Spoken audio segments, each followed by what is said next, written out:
नमस्कार। Nation Hunt में आपका स्वागत है। मैं आनंद राय अपने सहयोगी आकाश सिंह के साथ आपका स्वागत करता हूं। ताज़ा तरीन खबर और सटीक विश्लेषण के लिए नेशन हंट के साथ आप जुड़े रहें।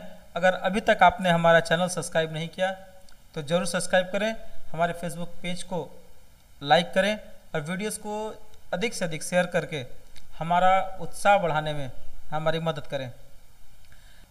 चुनाव के समय सभी राजनीतिक दल कुछ जुमलों का इस्तेमाल करते हैं। आज उसी एक जुमले पर हम बात करेंगे।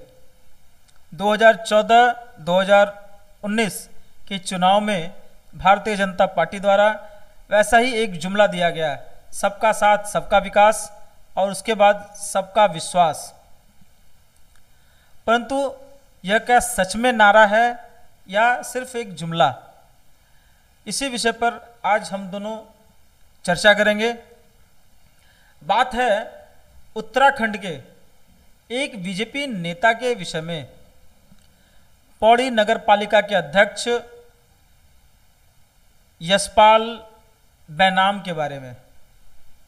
पौड़ी नगर पालिका के अध्यक्ष यशपाल बैनाम बीजेपी के वहाँ के स्थानीय नेता हैं, जिन्होंने अपनी बेटी की शादी एक मुस्लिम युवक के साथ तय की। मीडिया के सामने उनका स्टेटमेंट भी आया कि इस परिवार की रजामंदी के साथ उन्होंने यह विवाह तय किया और सभी लोग इस विवाह से खुश थे। परंतु स्थानीय लोगों के विरोध के कारण जब उनका शादी का कार्ड वायरल हुआ तो स्थानीय कुछ लोगों के विरोध और हिंदूवादी संगठनों के विरोध के कारण उन्हें अपनी बेटी का ब्याह रोकना पड़ा। तो क्या भाजपा जो सबका साथ सबका विकास और सबका विश्वास कहती है वो सच में एक जुमला है या करना भी चाहती है? आकाश जी, आपको क्या लगता है कि यह शादी रोकना यह उनका व्यक्तिगत था या पार्टी का कोई स्टैंड रहा है? देखिए आनंद जी, किसी भी मुद्दा का दो सूरत होता है, यानी किसी भी बात का दो रूप होता है। वो अपनी बेटी की शादी एक मुस्लिम युवक से एक मुस्लिम परिवार में करना चाहते थे, ठीक है। तो वो उनका व्यक्तिगत विचार है। 21वीं सदी है, उनकी लड़की बालिग है, वो स्वतंत्र देश के नागरिक है, वो मुसलमान से करे क्रिश्चियन से करे, ये वो उनका पर्सनल बात है। वो किस चीज़ से करना चाहते हैं वो खुद जाने। पर वो एक दल को नेतृत्व कर रहे हैं जो भारतीय जनता पार्टी जिसको कहते हैं, और भाजपा की शुरू से जो छवि रही है वो हिंदूवादी छवि रही है, जिसके चलते उन्हें इतने कड़े विद्रोह का सामना करना पड़ रहा है और उतनी रुकावटें आ रही हैं। ये बताइए, अगर हिंदुत्ववादी छवि भाजपा की रही है तो फिर देश के प्रधानमंत्री और भाजपा के कद्दावर नेता नरेंद्र मोदी फिर ये सबका साथ और सबका विकास जो कहते हैं, मतलब भारत में हर समाज हर संप्रदाय के लोगों को एक साथ लेकर चलने की जो बात करते हैं, मतलब ये सिर्फ छलावा है और दिखावा है। आपको क्या लगता है? देखिए, आप किसी एक व्यक्ति के चलते मोदी जी या फिर अमित शाह को, सारे दलों को ये नहीं कह सकते कि उनकी कार्य करने की पद्धति में छलावा है। वो किससे ब्याह या विवाह कर रहा है वो उसका पर्सनल विचार है ना। इस पे मोदी और अमित शाह क्या कर सकते हैं? उनकी बेटी बालिग है, ये भी आप देखिए, और अपने देश का संविधान उसको इजाज़त देता है ये। लेकिन आज ये बात है, जिस तरह से हम लोग देश में देख रहे हैं, जिस तरह की घटना, देश का इस्लामीकरण, तो उस जगह पर यह विद्रोह एक तरह से उचित भी है। मतलब आपका कहना कि राजनीतिक विषय है, इसका विरोध हो रहा है, तो जो हिंदूवादी संगठन चुनाव के समय भाजपा के लिए आके फ्रंट फुट पे बैटिंग करती है, उनके लिए वोटिंग करती है या वोट की अपील करती है, तो उनके विरोध के कारण अगर ये शादी रुका है तो कहीं ना कहीं मुझे ऐसा लगता है, मेरा ये मानना भी है कि अगर ऐसा नहीं था, भाजपा अगर अपनी छवि बदलना चाहती है, कट्टर हिंदुत्ववादी छवि को छोड़कर अगर एक सेकुलर छवि के रूप में भाजपा अपने आप को लाना चाहती है, तो भाजपा के शीर्ष नेतृत्व को इसमें हस्तक्षेप जरूर करना चाहिए था कि शादी क्यों रुके। अगर किसी मुस्लिम युवक से भाजपा के नेता की अगर शादी होती तो इससे विरोध क्या था? ऐसे कई उदाहरण हैं, जैसे मुख्तार अब्बास नकवी भी भाजपा में है, जो मुस्लिम नेता है। शाहनवाज हुसैन भाजपा में है और मुस्लिम नेता हैं। ऐसे कई एक नेता हैं। तो आपको क्या लगता है कि अगर सिर्फ मुसलमानों का विरोध ही करना अगर भाजपा के लिए है, तो फिर ऐसे मुसलमान नेताओं का भाजपा में जगह क्यों है?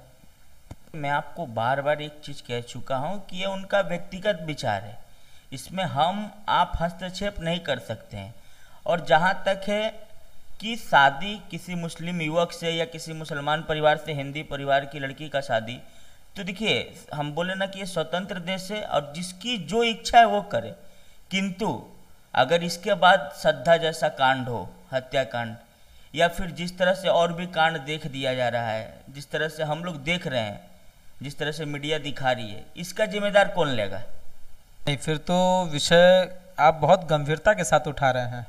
अगर ऐसा सोचना था तो फिर समाज इसका विरोध क्यों करेगी? परिवार को खुद रोकना चाहिए था।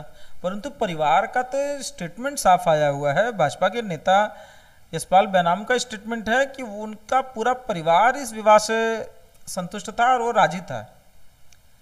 अगर राजी था तो फिर बाहरी विरोध का कोई उनको मतलब नहीं रखना चाहिए था।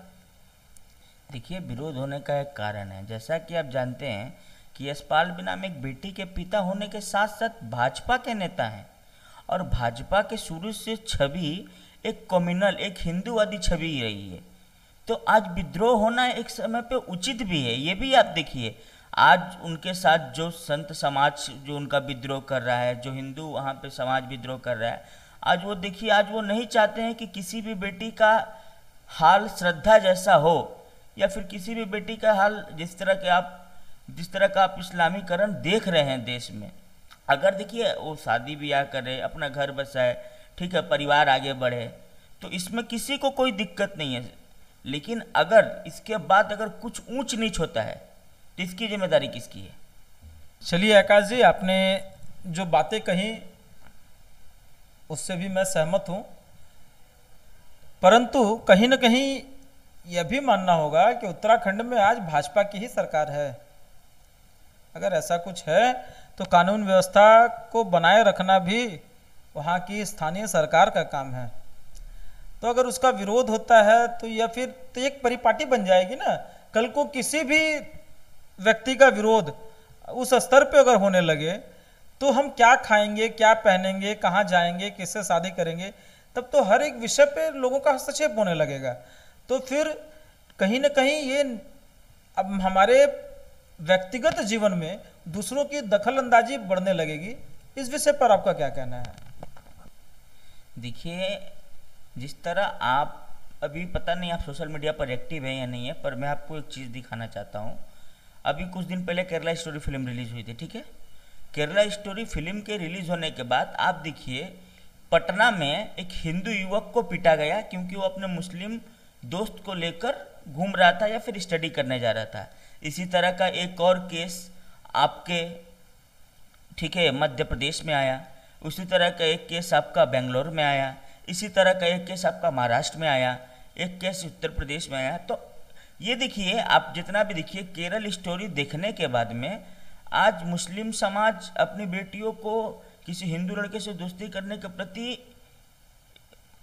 माने तैयार नहीं है, वो एक्सेप्ट करने को तैयार नहीं। आप ही देखिए, आप सोशल मीडिया सर्च कीजिए, आपको ऐसे तमाम 10-12 वीडियो 10 दिन में मिल जाएंगे जहां वो लोग 7-8 आदमी 10 आदमी मिलकर उसको मार रहे हैं। तो आज एक बात बताइए, कभी भी विद्रोह एक समाज नहीं करता है, आज कहीं ना कहीं दोनों समाज की भागीदारी है। चलिए, धन्यवाद आकाश जी आपका कीमती समय देने के लिए। उम्मीद है दर्शकों को हमारा यह चर्चा पसंद आया हो, परंतु इस एक बात अंत में मैं जरूर कहूँगा, सबका साथ, सबका विकास और सबका विश्वास कहीं ना कहीं आज के समय में एक जुमला ही साबित हो रहा है। इसको अगर सुधारना है तो भाजपा के शीर्ष नेतृत्व को भी अपने कथनी और करनी में समानता लानी होगी। इसी के साथ आपसे विदा लूँगा। अगर ये वीडियो आपको पसंद आया हो तो ज़रूर से ज़रूर और अधिक से अधिक लोगों तक शेयर करें, हमारा साथ दें। अगर कोई कमी लगे हो या कुछ सुझाव देना हो तो कमेंट बॉक्स में अपने सुझाव को ज़रूर लिखें। आपके सुझाव की प्रतीक्षा में हम रहेंगे। इसी के साथ आपसे विदा लूंगा। नमस्कार।